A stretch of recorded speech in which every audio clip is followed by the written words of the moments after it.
All right. All right. Hello, everyone. Welcome to a special episode today. Today is a recap of Super Bowl Sunday. Congratulations to the Kansas City Chiefs on their 38-35 victory over Philly Boo. yesterday. Jonathan's not too thrilled about that. But yeah, Jonathan, initial thoughts on the game? Yeah, my initial thoughts on the game are what the hell happened in the second half? Those are my initial thoughts. I mean, the Eagles look like the Eagles in the first half, right? Hmm. They moved the ball. I thought their deep passes down the field were unstoppable in that first half. I mean, even the one um Devontae Smith, isn't that's his name, right? Yep, yep. Devontae Smith, Devontae had a couple big plays. even the one that he caught that they overruled, I thought all those deep plays that they were making, they should have kept going to them. But for whatever reason, they kind of got away from that in the second half, and their offense just kind of went flat. I don't know what happened. Um, and I'm sure we'll get into this later, but another thing, I think there was a crucial mistake. I guess it wasn't super crucial, kind of crucial. Are you referring to the controversial holding call, the holding call heard around the world that everyone seems to be talking about today? Yes, but this mistake even happened before that. So this was when the Eagles were in Kansas City territory. I believe it was was it 3rd and 11? It was 3rd and 11. Yeah, correct. 3rd and 11, and they're about to get called for another, delay of game. And their head coach, Sirianni, he decides to call a timeout, and he had previously taken the delay of game, if I'm remembering Because he correctly. wanted to save his timeouts. Yep. He wanted to save his timeouts. So he calls a timeout on this one before a 3rd and 11, and then they don't convert. They settle for the field goal anyway. What's the You s probability of converting a 3rd and 11? You know? Right. And you had called out, you said, because I think they got like 5 yards after the timeout situation, but I think it was like 4th and 6, and you were like, "Well, they're gonna they plan on going for it, that's why they did that. That was their plan all along." But then they kicked the field goal and they lost that timeout. So I thought that was a big mistake because they didn't have much time at the end of the game anyways, but that would have at least gave them more time to Yeah, I get it. think in order for them to go for that, it had to be maybe 4th and 4, 4th and 3. I think they were definitely thinking of getting a little more of a chunk play there. Um, but keep in mind, I believe, correct me if I'm wrong, but this was the same drive where they had converted the 3rd and 14, correct? To Goddard? With that big play to Goddard, that was Was that same drive? yep, I believe it I was think the it same was, drive. yeah. Yep. So maybe they have a little more confidence there. But I mean, honestly, I was very impressed with Nick Sirianni and Shane Steichen all game, just their aggressiveness. How Mhm. many fourth downs did they go for? They converted quite a few, especially the 4th and shorts. You know, KC, and then I mean KC and pretty much everyone else in the league, they could not stop Jalen Hurts on a QB sneak. I mean, Right. that was the common theme for every single team Philly has played this year. There's no stopping that. You know, Jalen Hurts is a guy that squats over 600 pounds. Mhm. I don't know if you remember that one play in I've seen those particular. videos. It's insane. It's insane. But there was that one play in particular where Chris Jones ended up essentially diving over the pile and making contact, but unfortunately his feet left the ground, and so you have no leverage. I mean, when your feet are off the ground. So unfortunately, Jalen Hurts was still able to, push through that. But Well, yeah, I thought not only that, think about the two-point conversion that he ended up getting to tie it up at 35. that was Remember when he ran to the left, and I mean, they made contact with him before the line of scrimmage on that, and he was just so strong that he ended up getting the 2 points. well, So, Jalen Hurts. I mean, he was their leading rusher. He averaged 4 yards a carry. 3 I think touchdowns, right? he had 3 rushing touchdowns. Correct. He set a That was the Super record. Bowl record for Yep. rushing touchdowns for a quarterback. So Um, I don't know I don't know what the hell happened to circle back to the first half, second half difference. Can you did you see anything? I know you can analyze football a little bit better than me. What happened? Well, just Patrick Mahomes being able to be Patrick Mahomes. So one of the most impressive statistics of the game, I think, was for Kansas City, their offensive line not allowing a single sack. Now, Philadelphia, now correct me if I'm wrong, but I'm pretty sure they led the NFL in sacks and total quarterback hits this year. They actually had quite a few guys that surpass 10 sacks on the season. Most teams, your sack leader, you might only have one guy that's even over 10. Philly, I think they had over three guys that hit that marker this year, so it's impressive. Um, so Mahomes' ability to, even with that hurt ankle, like his ability to move around the pocket made a difference. Philadelphia's inability to get pressure on Mahomes definitely made a huge impact, especially in the second half. And then we saw those two huge red zone touchdowns where, the Chiefs, they were bringing the jet motion. But the guy going in the jet motion, he didn't carry through with the motion. He came back, stopped, went back the other way to the field, and no one followed him. You could tell the Eagles clearly were not in man to man, and you know the and on those two touchdowns, no one accounted for the guy in jet motion. Yeah, that's the point of the game where I started getting frustrated because I'm just like, this Eagles defense has looked so good all year, and then to give up 2 just gimmies in the red zone, it's like, Jesus, you know? But I do give credit to, the Eagles' aggressiveness on offense as far as going for think about the first half, how effective they were on 3rd down. Yeah, actually, They even were in the like even in the 9 of second half, 16. I um, think they were 9 of 16 on 3rd down or something like that. I think it was better than that because they were. I remember they were 9 of 13 at one point. 9 of 13. Might have even And I think that was only into the third quarter, I think, when they were 9 of 13. I'll have to double check that, but that was impressive. I mean, the Chiefs could not get off the field on third down. And Mm. then, I mean, but it was also give credit to the Eagles. Pretty much all those third downs were third and manageable. I mean, they were not in third and long situations. Um, Except on that Dallas Goedert yeah, that catch. impressive. Yeah, that was that third and 14. Um, I was surprised. After that 3rd and 14, I was like, dude, there's no way in hell Philly loses this game, right?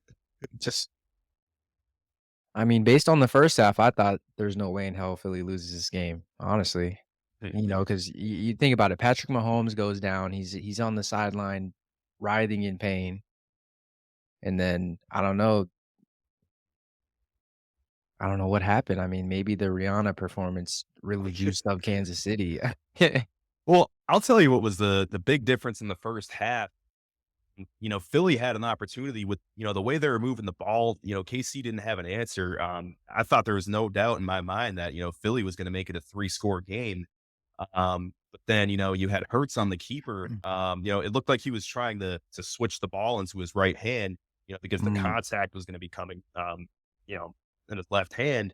So as he was switching the ball, it looked like it just slipped out of his hands. And then Nick Bolton was able to, get a scoop and score there to actually keep KC in that game. Because at that point in the game, I thought there was no stopping Philly. And then, to make it a 3-score game at the half, um, I thought that would have been insurmountable, for KC Yeah, to make a comeback in the second half.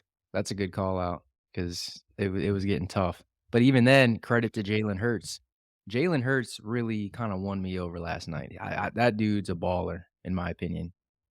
He had a lot of composure being in his first Super Bowl. Yep, I mean, and think about his history of, getting benched for Tua.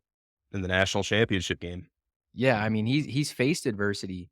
So for him to kinda get from that point. Sorry, my mic is leaning a little bit. From him to go, from having that experience to looking so poised in the Super Bowl, and even just bouncing back from that initial mistake of, giving up that fumble touchdown, coming right back. Because I think that next drive, they came right back and he had the touchdown pass to A.J. Brown. I'm pretty sure that was that next drive, the pass to, like, the left corner of the Yep, end yep, zone. I know which one you're talking about, yep. Yeah. So I thought he played one hell of a game. I was confused on how the momentum shifted so much and in like the pace. In the second half, it was like Philadelphia's offense didn't have any pace, but they were still making like crucial plays. You know, Dallas Goddard was making really good plays. He was always he was playing one hell of a game too, Yeah. honestly. No, I was Um, very impressed with Dallas Goddard. AJ Brown had a couple of big plays as well. Obviously, Devontae Smith. it just Um, didn't seem like they got to their weapons really in that second half, and then and I want you to give me a little bit of credit here. I called out in that second half. I was like, "They need to go back to that deep ball again." mhm. And I said it because 'cause I'm like, "Why'd they abandon that?" And Well, then they ended up getting the long pass to Devontae. mhm. Go I ahead. will say in the second half, the Chiefs did a little bit of a better job defending it. Because As far as getting the pressure there, not as far as getting or pressure, just the coverage downfield. Um, Actually, hold on. did they though? There okay, you're right. There was one play in particular. I'm thinking of it right now because it wasn't Devontae, it wasn't AJ Brown. Um, who was it? It was someone else. It wasn't Zach Pascal. I think it was the number 4. Like Jalen had a beautiful, beautiful ball. Oh, Went yeah, yeah, and yeah. it was like right between like 2 defenders, but it was towards the numbers, and it literally just went right through his hands. Yep, he couldn't bring it down. Yep, Yeah. Yeah, that's tough. that is Um, tough. but kinda going back to Jalen Hurts, man, we talk about all the time, when adversity hits, having that short-term memory, because you remember, like, just me talking about, like, camps, you're gonna lose reps. There's gonna be plays that don't go your way. You can't dwell on those, especially when the stakes are high, especially when you're in the Super Bowl. You have to keep pushing. You have to forget about it. You have to move on because every single play is a new play. And, you have an opportunity to make up for one mistake. And I think Jalen Hurts did more than make up for that one mistake, without a doubt.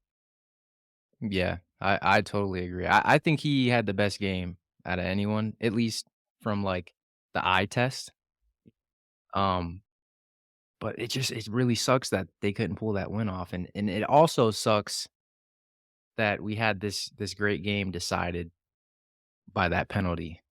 So let's That talk about that. Let's get yeah. into the holding call. So yeah, what are your thoughts on it?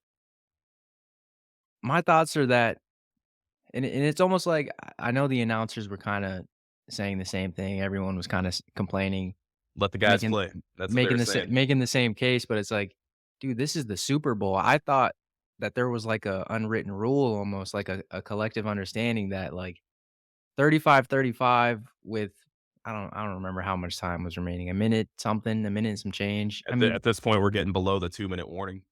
biggest play of the game, it's like it's just tough, like, to call that penalty, and now granted, you can't be too much of a casual and be like, "Whoa, ref, that was a bad call," because maybe on the field, the ref saw more contact than we did, right? Like, maybe in the ref's brain, he was like, "Yeah, hold, So that's a penalty." I will say we saw the replay and, according to the rule book, I mean, I'm gonna be real, man, it's holding. I mean, you see the clear tug of the jersey, uh, um, but I will say to that point in the game, it seemed like the refs were they were letting them play the whole game. Mhm. I didn't really see any flags for, DPI, illegal contact, defensive holding. Didn't see a lot of that in this game. It seemed like they were letting them play this whole time, like the whole game. Right. So maybe like maybe a Inconsistency, lack maybe? of consistency throughout the game. Yeah. So it's like, maybe, you're getting away with stuff like that the entire game. And then it's like, oh, of course, when it's, most crucial, like now they call it. So I could kind of Right. see where the frustration is with that. Right. Um, but I mean, by definition, yeah, I mean, that is defensive holding. There's no doubt about it. I mean, you see the Right. clear tug of But the then jersey. but then it's like some people can make the argument of, these penalties that happen that can happen or do happen on any given play, right?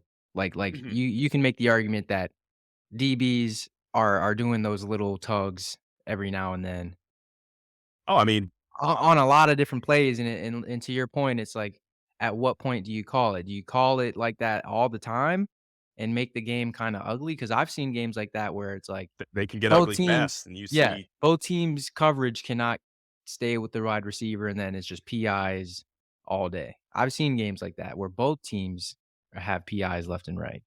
So, it's a really fine balance, but I think you just have to be aware of the situation. It's 35-35, 2 of the best teams in the NFL.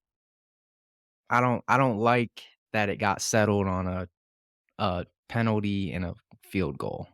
You know, that's like that's how those type of games end in the regular season, yeah, right? And then normally it's like, okay, they got or that early one. on in the playoffs. Yeah, it's like, okay, Yeah. they got that one, but they're gonna see each other again, and then we'll really see who wins the game.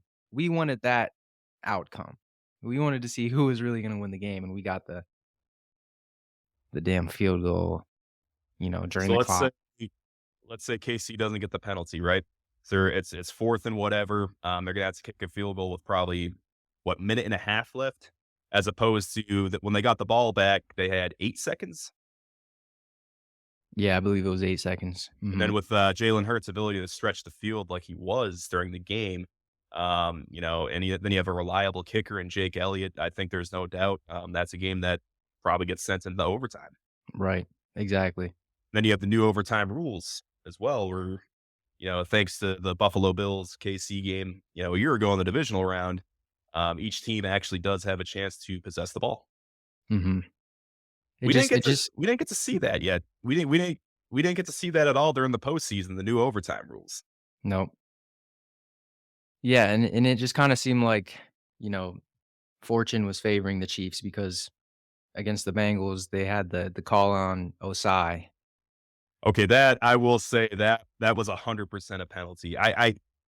It's one that I absolutely hate to see because when you're Osai, I mean, what can you do in that situation, man? I mean, you got all this momentum going forward. It's hard to stop yourself. I mean, I you got to And feel and for the and this guy, is but it, where it is a penalty. right. And this is where I wanna know if I'm insane because I coulda swore, like, a while back in the NFL, that would've been, like, borderline, but not called sometimes. Is that just me? Like, am I making that up in my head? Because Oh, I you, could you could get away with a lot back in the day. I don't know if you like ever and I'm seen not the. talking in the '90s, like, I'm talking, like, maybe 10-ish years ago Mhm. that would've probably Hey, went by. it's all about player safety now, man. I mean, there are a lot of people that get hurt, with when plays kind of extend to the sideline. Especially think about all the bodies you got over there on the sideline. One of my teammates this past year, Aaron Patrick, he plays for Denver. Um, and this was actually the week after Devontae Adams got, in pretty big trouble for pushing a cameraman. So Aaron Patrick was on punt coverage and he ended up on the sideline and he was about to hit a cameraman. So he kind of, held himself up, held himself back, tried to stop his momentum like in an instant. And unfortunately, as a result, he tore his ACL. His season's over. Mm. So I mean, It's tough. stuff happens on the sideline, man. And then I don't know if Shit you goes remember down. in yeah, I don't know if you remember in that NFC championship, Bosa got injured on a punt.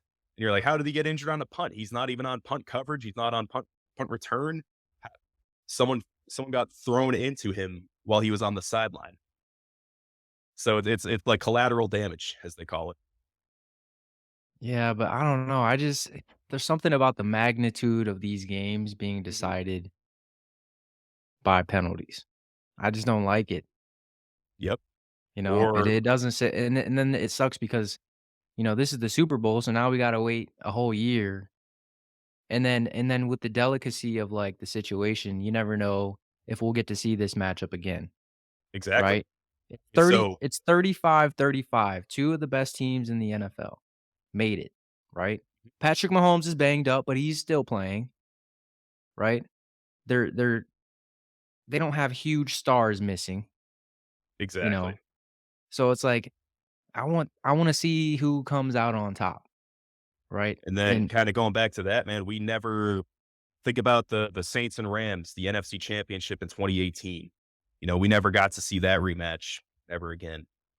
Um, go back to another game that I guess you can say ended in controversy.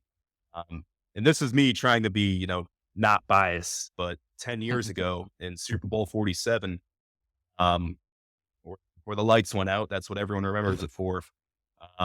But the 49ers were on their way to make the greatest comeback at that point in time in Super Bowl history. They were 1 yard away from basically winning the game. And on a crucial 4th and goal, they throw a back shoulder fade to Michael Crabtree. And I thought at the time, now you can look at this, I thought it was more evident than the holding that was called last night. But you Okay, got, now we're getting biased here.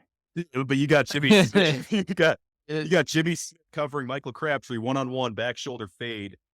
Dude, I'm telling you, man, if it was today, I It think would have been that's a called. hole. That's my point. That's what I said. Like, I could have swore it seems like they were letting things go a little bit more, previously compared to now. Yep. So, I don't know if that's really how it is or how it seems to me, but I just kind of feel for Philly because I mean, let's be honest, man. Let's give credit where credit is due. They were the best team since like week 2, right? Like they've been the best team all year. Yeah, and the power rankings, I mean, yeah, I mean, I'd say since probably week 4, week 5, in the power rankings, they were consistently number 1 pretty much all the way Right. through.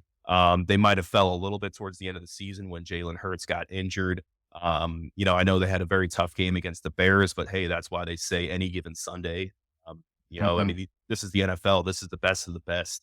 And it speaks to their performance too because, when you're at the top, that's when people are gunning for you, Yep, right? And then you exactly. get that Bears team that gave 'em a run for their money trying to take advantage of that opportunity. And then you had that tough loss to Washington. And people were saying, "Oh, Philly's overrated. Look what Washington was able to do." All right, first of all, like Washington's in their division. That's a team that you see twice a year. That's a team that knows you better than anyone else. They know how to beat you better than anyone else. It is extremely hard to beat a team twice, let alone like 3 times in a season. So Mhm. Yep. Didn't end how I wanted it to end. I understand. But going back to the game, was there any other performance that like really stood out to you? I got one in particular. You got one? I wanna shout out the tight end play. Oh, yep. So, yeah, Kelsey both Travis Kelsey Kelce and and Goddard, Dallas man, Goedert, they really were they brought a phenomenal, whole 'nother element to their team's offense, I would say, respectively. And phenomenal. and shout out and, Goddard, he played to the level of Kelsey, right? Because Kelsey, we know what Mhm. Kelsey's gonna do. But What Goddard did was we like, expect I'm that from Dallas Goedert going in? right. Goddard was like, "I'm gonna get some of my shine too, show who I am." And he did. Big play. He made a big play on that 3rd and 14. I mean, I'd say in the past decade, man, tight ends are definitely changing the game of football, Yeah. and there's no doubt about it. I mean, you think, like, back to, Think like, about Jimmy even Graham. yeah, yeah, talk about someone that changed the game at that position. And I think the one that stands out is, you know, probably Gronk. I Yeah, would for like to sure. say for that time period, oh, Vernon Davis. Um Well, Vernon Davis, wasn't he technically the fastest? He was Or one is of the it faster tight ends. I mean, Vernon Davis was he honestly had the speed of a receiver. Um, Vernon Davis, he was actually pretty damn good at blocking. Especially like gap scheme, like duo power. He did a hell of a job. I mean, Vernon Davis was a fantastic route runner. And that which was is what definitely which is something. what Kelsey is. He's now Hmm. that guy. He's that Hmm. superior route runner. Then you But have someone what like George Kittle that can do both. Is Yep, George Kittle's he's very good. Um, yeah, what was your shout out? You said you had one. Isaiah Pacheco, Oh, the yeah. rookie. Oh, yeah. He averaged 5 yards a carry. And then the thing I love about this guy is, he's not someone that's gonna, dance around. He's a one cut runner, and then he's gonna Mhm. lower his shoulder and fight for every single yard, fight for every single blade of grass. And that was evident yesterday. I mean, it's hard to take this guy down. Yep. And yeah, he averaged 5 yards a carry. Philly didn't really seem to have an answer for him. It was pretty impressive to see, especially against a defense like that, a defense that doesn't miss tackles. Yep. I think is it Gardner Webb? No, CJ Gardner Johnson. Gardner Johnson. Gardner Webb is a college. That's at the school. It's a school here in North Carolina. Gardner something, man. Gardner. CJ Gardner. He had the huge hit on Pacheco. Speaking of Pacheco, Yes. Oh, knocked him out of yes. the game, didn't he? And then he had the game-saving tackle. I don't was that on Pacheco or someone else? Like the score, he saved a score, um, on the they were it was the left side, I don't remember the play This specifically, and wasn't the one he was like where the only one. He was like the only one there, and he that's made the not the one tackle. where they slid, right? That's not that one there. I don't think so. Yeah. I don't think so. I gotta rewatch the tape, man. Yeah. Because the eye in the sky doesn't lie. Nope. Gardner what's his name? Gardner CJ Johnson. CJ Gardner Johnson. But yeah, that hit on Pacheco, that was That big. was In my opinion, that was a crucial play because, excuse me, that was when Kansas City was they had that momentum in the second half. I don't know where the hell they got it from, Mhm. but they were, just executing on their drive. You know what's Every play 5, 6 yards, and Gardner Johnson just laid it on Pacheco. And to me, you know that's like that those plays that the great defensive players make in those moments to, like, get their team back in it, those type of absolutely. hits. And those are the hits that inspire confidence for your team. That gets your team riled up. That brings so much juice, so much excitement. And it's contagious. Yep, for sure. But as far as anyone else on the Eagles defense, I don't know. Slay? I Where mean, was Slay? yeah, and then gosh, I mean, you think about Brandon Graham, Hassan Reddick, Fletcher Cox, even Ndamukong Suh. I mean, that defensive line, that's freaking scary, man. That is Mhm. one of the best D lines in the NFL.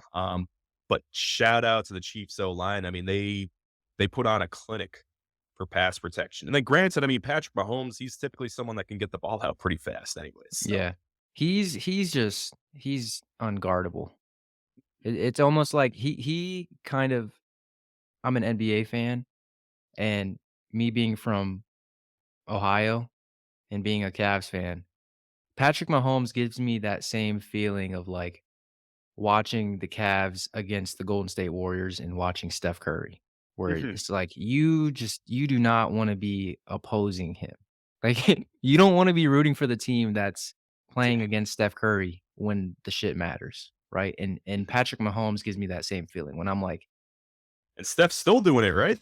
"Yeah, yeah." I mean, this year They is a just little they bit just slow. they just won it the They won past year. last year. Yeah, Yeah, they won last year.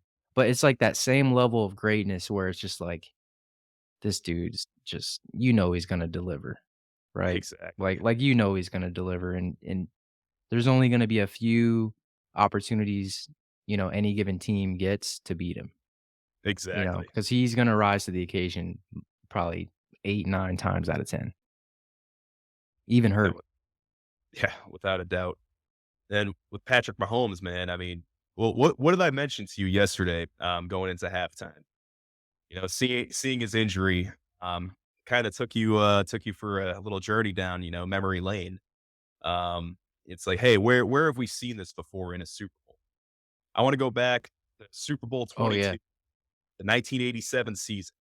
Um, talk about overcoming adversity. Let's talk about Doug Williams. First of all, going into the 87 season, Doug Williams wasn't even the starting quarterback for Washington. It was actually Jay Schrader. Jay Schrader ended up getting hurt opening day against Philly, believe it or not. Doug Williams ended up taking the job from him. And then, fast forward, Doug Williams is in the Super Bowl the very same year, with a very good Washington team, but playing against a very good Denver team. And let me tell you, in the first quarter, it was all Denver. Denver was up 10 to nothing. Doug Williams, he couldn't really put a drive together. He was struggling. His throws were a little off. His timing was a little off. He looked a little um, unsteady in the pocket. Denver had all of the momentum in the game, and then all of a sudden there's a big play. Doug Williams gets his knee rolled up on. He looks really hurt. Doesn't even look like he's coming back in the game. It looks like, oh no, it's over. Jay Schrader's coming back in, and it looks like Denver's about to get their first Super Bowl title. Doug Williams comes back before halftime. He comes back at some point in the second quarter and did not look back. Had one of the best Super Bowl performances of a quarterback. Ended up leading one of the biggest Super Bowl blowouts in history when they defeated Denver 42-10. And then at that point in time, being down, So they never scored after that opening quarter then. nope, Doug Williams took the life So out. it was a shutout. And at that Damn. point in time, that was the largest Super Bowl come from behind victory, trailing 10 points. No team surpassed that until 2016 when the Patriots made the comeback against the Falcons. So that was a record, I guess, 10 a points record is it well, before the horrible before the one of the the worst worst things collapses. I've ever seen in my life. Yes, Before that, it yes. was only 10 points? It was only 10 points for the longest time. It Wow. was 10 points for almost 30 years. It was what, 29 years to be exact, because you got Super Bowl 22, and that comeback was Super Bowl 51. Mhm. And then, of course, Doug Williams, we know him as the first African American quarterback to ever to ever play in a Super Bowl, then win a Super Bowl as the starting quarterback. Let's talk about history. What happened last night, Jonathan? Yeah. So, last night, first time ever, 2 starting African American quarterbacks in the Super Bowl. So so what do you think about that? You know, is this the future of the quarterback position? Is it gonna be, the mobile quarterbacks that can make the throws? Like, what do you think that ratio is now? Like, how It's much of passing talent do they have to have? Because you look at someone like Lamar Jackson, and his main criticism is still that he can't throw the ball, but which that is completely wrong. He yeah, can. he can throw the ball, but can he throw it like Hurts and Mahomes? I don't think so. I don't think so Definitely either. not like Mahomes. Mm, I don't think I don't think he has the arm power that Hurts has, because Hurts has a very powerful arm. Mhm. And then I'll talk about a backup that actually has a very powerful arm. We don't even know if he's going to start. You know who I'm referring to, Trey Lance.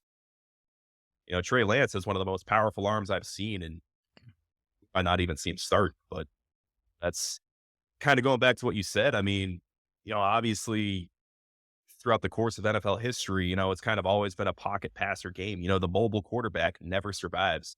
Um, you look at a guy like Steve Young. Steve Young could never stay healthy. Mhm. That was the big knock on Steve Young. He's a mobile quarterback. He can't stay healthy. Um, you got other mobile quarterbacks. Franz Harkington. He was a mobile quarterback. He's classified as a mobile quarterback. Yeah, he made it to 3 Super Bowls, but he never won one. Um, and then you got uh, guys like Michael Vick. Michael Vick made it to one NFC championship. But Mike Vick was a legend, man. No, absolutely, absolutely. He Absolute legend. Just off of Madden 2004 alone, he's a legend. I'm sorry. probably, arguably, the best character in Madden, in any I Madden mean, game dude, ever. that Madden was like childhood. Yep. That was just like one of the all-time That games was in my the childhood. goat of the Madden, so without a doubt. Yep. But it's interesting that you brought up, that in the past the mobile quarterbacks couldn't stay healthy. Mhm. And this is where I'm gonna get a little bit controversial. Because if the league is going towards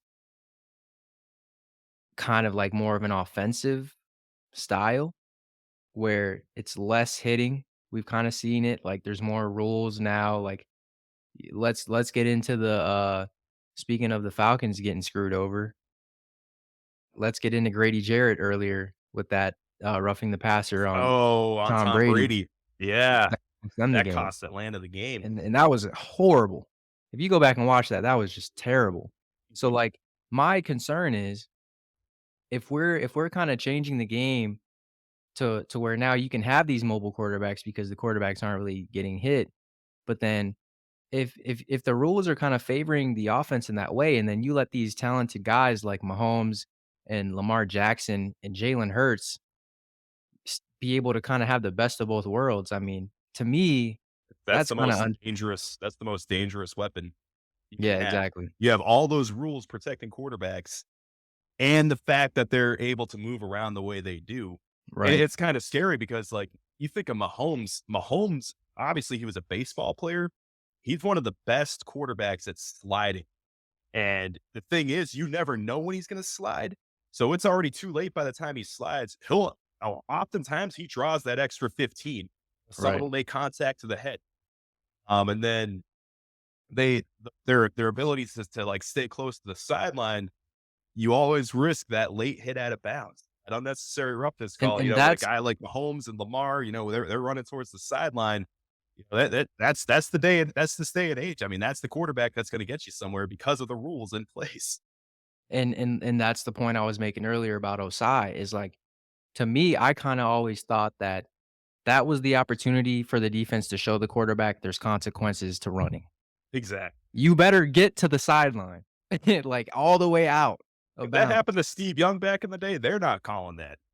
You know Dude, what I mean? Steve Like, to me, that's kinda how I always understood it. It was like, "Okay, you can run, but if you're running and you and that linebacker are headed towards, the out of bounds and you're Mhm. not out, he's gonna hit you."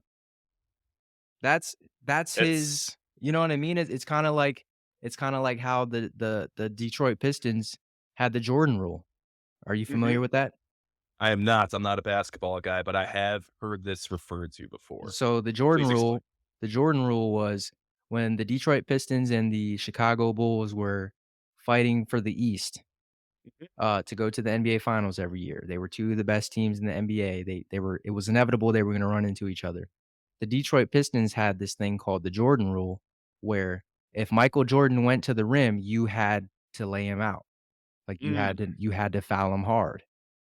And it was controversial, and they ended up the Detroit Pistons team went down as being called the Bad Boys I heard they were because of one of, their like, the approach. most physical team in the history of the NBA. Yeah, but it's kinda like that same thing where it's like if these super talented quarterbacks are gonna have a field day running the ball, where do you draw the line for the defense? What are they allowed to do? I think they should be allowed to hit the quarterback if the quarterback's gonna run for 100 yards. If he declares You himself a know what I runner. mean? Yeah. Yeah, I mean, and that's where I kinda feel for the defense, and I think that it even kinda applies to where the NBA is right now. I think in both professional sports right now, it's kinda like this renaissance of high scoring, pace. They've Mhm. kinda discovered that that's what gets the viewers. Exactly. So Even though, I'm kind of an old school guy, I would much rather watch ugliest defensive struggle there right, possibly is, right. where it's like all you can do is rely. It all comes down to, who's winning the line of scrimmage, like, okay, the team that's at least averaging 4 yards a carry, that's the team that's going to prevail today. And it's probably only going to be like a 13-10 game, something like that. That's my kind of football right there. Yep, good old fashioned hard nosed football. But that to me is where it doesn't sit right with me. You're asking teams to defend Patrick Mahomes. I mean, the guy, like I said, he's unstoppable. I mean, he looks like a baseball player a lot of the times when I watch him based on Absolutely. the way he throws the ball, that side sling throw. I mean, that Who looks was who like was he drafted by? He was drafted by an MLB team. was he? He was. We'll hold on. I We'll thought let I thought that was Kyler Murray. It might Kyler have been Murray both, I drafted. don't Yeah, Kyler Murray, I think, was drafted by the Athletics. Uh, let's see. Which MLB team? but I just Oh, feel like it puts the defense in a position. the Tigers. Tigers. Yep. I feel like it puts the defense in a lose-lose position, you know? And that kinda sucks because like I was referencing, 10 years ago, early 2000s, we had these great defensive players, and for me, growing up, part of my, like, admiration for football was learning from my dad, like, all these great defensive players from, like, the Steel Hey, Curtain, with your dad right? being a Steeler fan, I mean, that is the whole history of the Pittsburgh Of Steelers. of that You're looking at franchise. guys like Mel Blount. Mean Joe Green, Jack Ham, Jack Jack Lambert, Lambert, Troy Polamalu, Rod Woodson, Kevin Green, Joey Levon Kirk, Porter, Joey Joey Porter, Porter, Larry James Foote, Harrison.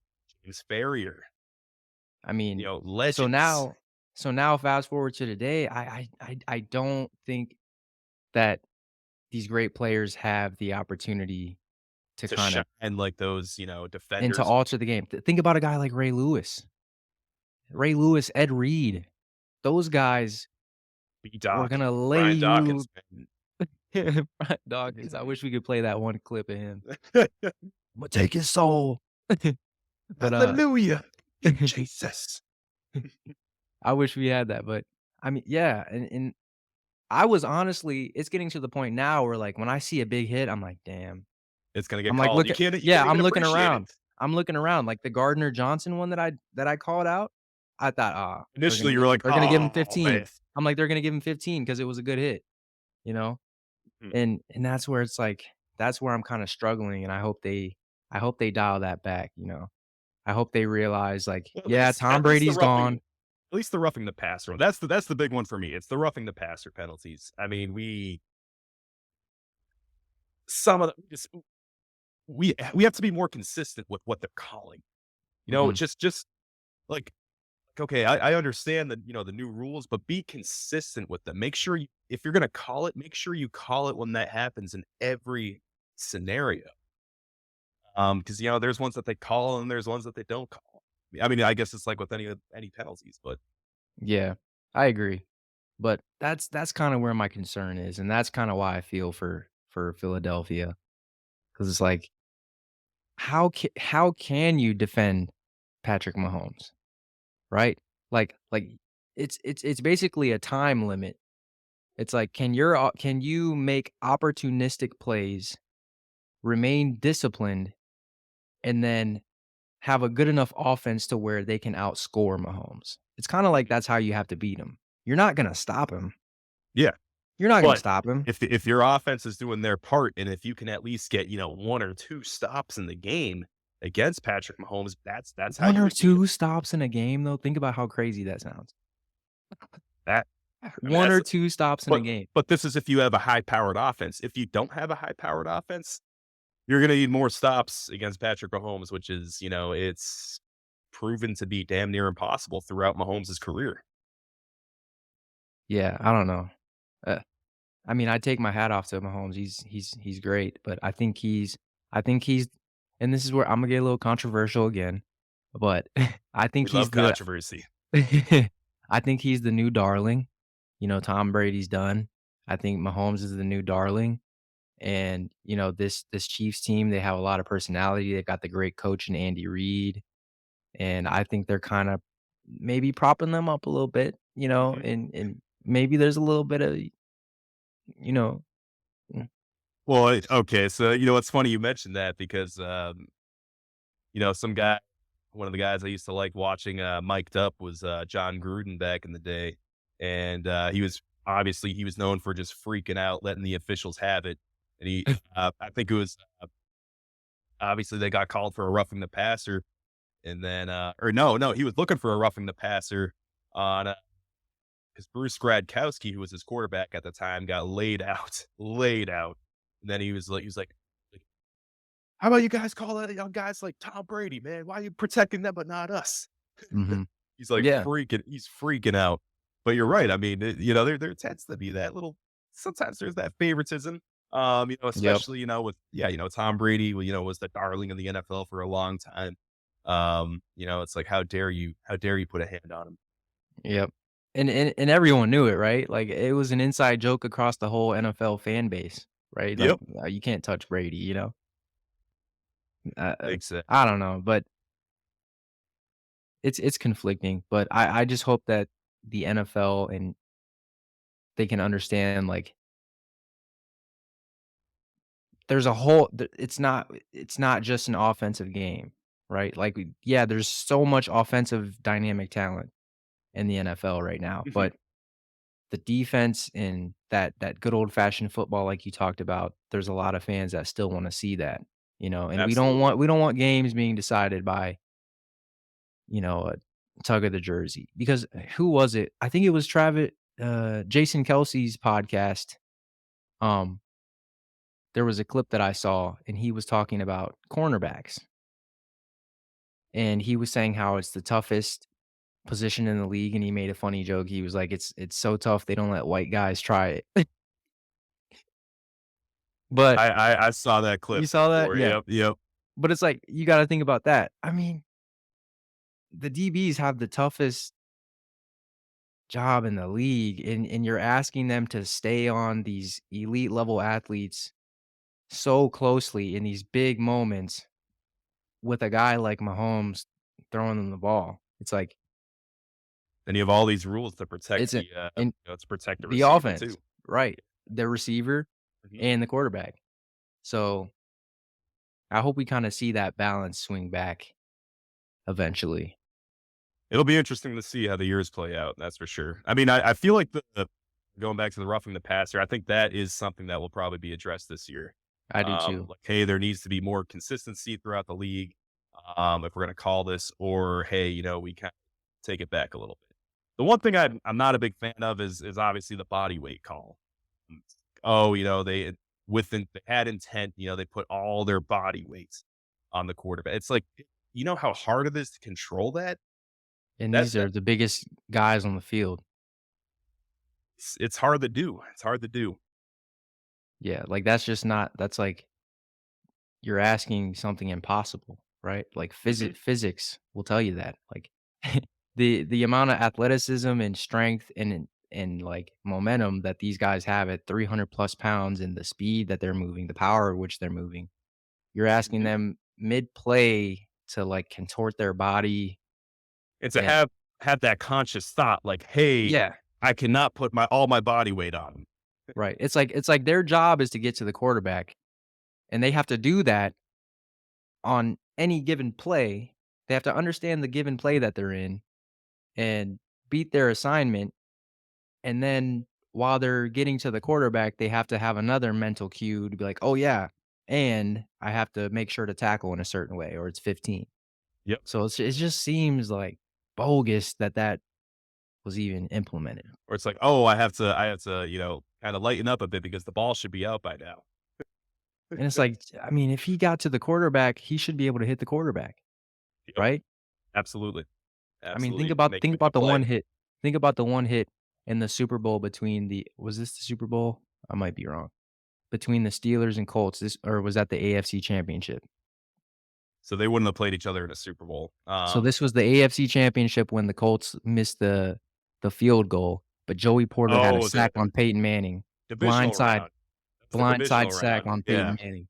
And he just laid Peyton Manning out, and me as a fan, I was like, "Yeah." Like, hit Peyton because Peyton is the best damn quarterback in the league. That was This one is of the like the best that was one of the greatest upsets in NFL history. You had the 6 seed Steelers going into the 1 seed Indianapolis Colts, favorites to win the Super Bowl that year. But yeah, I remember that. And then I mean, the big play that stands out to me in that game was Ben Roethlisberger's saving the tackle when tackle. Yep, Nick Harper had a scoop and score to win the game for the Colts I remember off the that Jerome Bettis 'cause fumble. Bettis fumbled, yep. And They Nick were right they were Roethlisberger, about to score. Were they not weren't they at the goal line? Damn near. Pittsburgh was about to score. They were Bettis damn fumbled. near on the Nick goal line. Harper has no one in front of him except for Ben Roethlisberger, and then Ben somehow made the tackle. This is where I'll give Roethlisberger credit. Early in his career, he was a playmaker, Mhm, and that's kinda what made those Steelers teams so good because they had playmakers on defense like Polamalu who could do some crazy stuff. They had heavy hitters, mhm. and then they had Ben who was this young quarterback The second who year. he was this big guy, but he could break out like there was instances where you thought he was sacked and he would break out and run for 9 yards, and he was a big dude. So Oh, yeah. once he got rumbling, down the field, it was like, "Okay, Ben." But yeah, I mean, yeah, that was a good era of football, man. We'll That was never see definitely it a good again. era. No. That was our childhood right there. Yep. All right, Jonathan, where does this Super Bowl rank with the all-time greats? What do you think? You think this is in the top 10? Do you think this is one that gets considered in the top 10? modern Super Bowls, like, we gotta break this up by era. You think we got to break it up by era? By era. Yeah. I'm thinking all time. I would All time? say I don't know, and I don't have top of mind Super Bowl memory like you, though. Like, out of the ones I've watched, it wasn't anything super special, you know? Because it was expected, right? Like, yes. both Yeah. both teams were the best in the league. I We kind of expected it to expected come down them to a to field come goal. I expected it to go down to, like to be within that 35-point range. Mhm. So, I didn't think there was anything crazy. There weren't any, like, crazy plays, really. The Goddard catch was pretty good. It Punt was a return. pretty Punt return. That was a big play. That was actually the largest punt return in Super Bowl history. Yep. Mhm. Which shocking stat there. When I heard Mhm. that, I was like, "Really?" I mean, There's there's never been been a punt return, touchdown either. not that I recall. I mean, there's been quite a few kickoff return touchdowns in the Super Bowl. Um, I I know who has the longest, but I don't even know if I should even mention it. Percy Uh, Harvin? no, um, Jacoby Jones. He, Oh, Baltimore. but Yeah. I'm 100% certain Bruce Miller was held like crazy on that play. That should have been called back. No bias I'm whatsoever. noticing a trend. First, No, you got no, the Crabtree was a penalty. The goal line faded Crabtree was contact. Now this one. no bias. Um, I think the most popular kickoff return for a touchdown in the Super Bowl is probably Devin Hester to open up Super Bowl 41. And then I would say even Desmond Howard, Super Bowl 31, 10 years before that. He had a very famous kickoff return for a touchdown. It basically helped him get the Super Bowl MVP. Mhm. Yeah, I don't know where it ranks all time. I do think it was I don't wanna say, like, passing of the torch. I don't think it was that dramatic, but I do think what we're seeing is, like, this is what the modern NFL is gonna look like, you know, and I made that comment last night. I was like, you know, they talk about how Burrow and Mahomes are gonna be facing each other throughout their career, and that's gonna be our next rivalry, and I was like, you know, we might have to throw Jalen Hurts in there because And Brock Purdy. if he displayed anything, I'm not cutting you any slack on that. If Jalen Hurts displayed anything, it's that, you know, he might be around for a while. So, No, exciting. absolutely. And it's pretty crazy how it works out too, because I remember in 2020, people thought the Eagles were nuts for drafting Jalen Hurts because they still had Carson Wentz. And, Hold on, Carson Wentz. I gotta plug my Mac in real quick. Yep.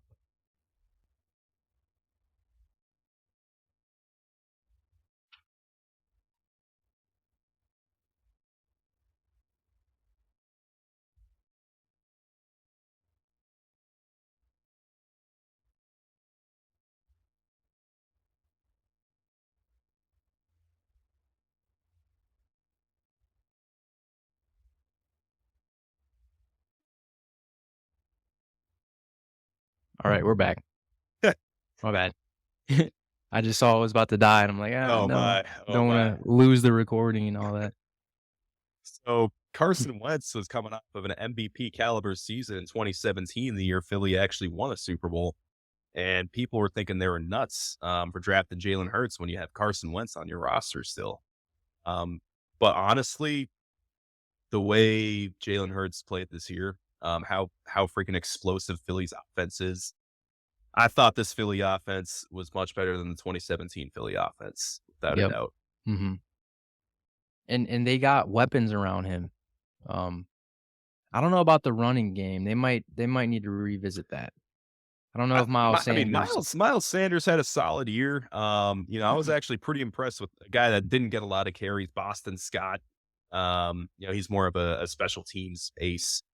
Um, and then I mean, Gainwell was actually pretty solid in the postseason. Yep.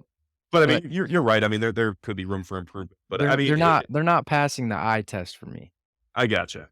you know, like Pacheco. Pacheco passes the eye test. Like you said, every play is, like, running downhill, talk about yards after contact. Mhm.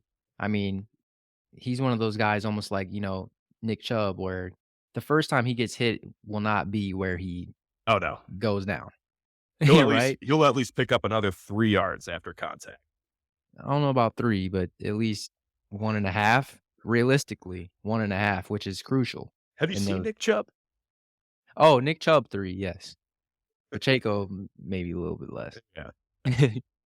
But, man, yeah, I'd like to see Philly kinda see what their options are there. They can get a dynamic running back, or even think about if they got, like, a power back, right? They could really kinda wear teams down because, like you said, Like Jalen. a Natron Means. Who's that? I'm really dating myself here, man. That's a guy from the '90s. Okay. I was like, Wait a minute, am I supposed to know who that is?" Natron Means business. You gotta look him up, man. Natron Means played for the Chargers and then the Jags, man. He was a bowling ball. Yep. But, yeah, if they I think that would be a good fit for that offense because then you've got, Jalen Hurts who, like you said earlier, you're not gonna stop that QB sneak with that guy. He's too big, No, too not strong. at If they pair him with a power back that's gonna, really wear teams down, I think that would add another element to that offense. But absolutely. Well, buddy, it looks like it's about that time. We're hitting our limit over here. are we? Yep. Damn. Got carried away. But real quick, No, to we're wrap ending things up. alright, we're ending. Alright. Yeah, I still got more controversy, man. we're that's why we have more episodes, man. That's Alright, why we to have be more continued. episodes to be continued. But yeah, real quick, our next episode, we're very excited to announce we're going to be bringing our first guest on. Tyrese Sims, also known as Tyshawn Dion. He's currently a music artist. He was a walk on at the University of Connecticut, played receiver there. Very excited to hear his story and get him on here. But that's all for us. And we hope you enjoyed the Super Bowl. Absolutely. Alright, there it is. Peace.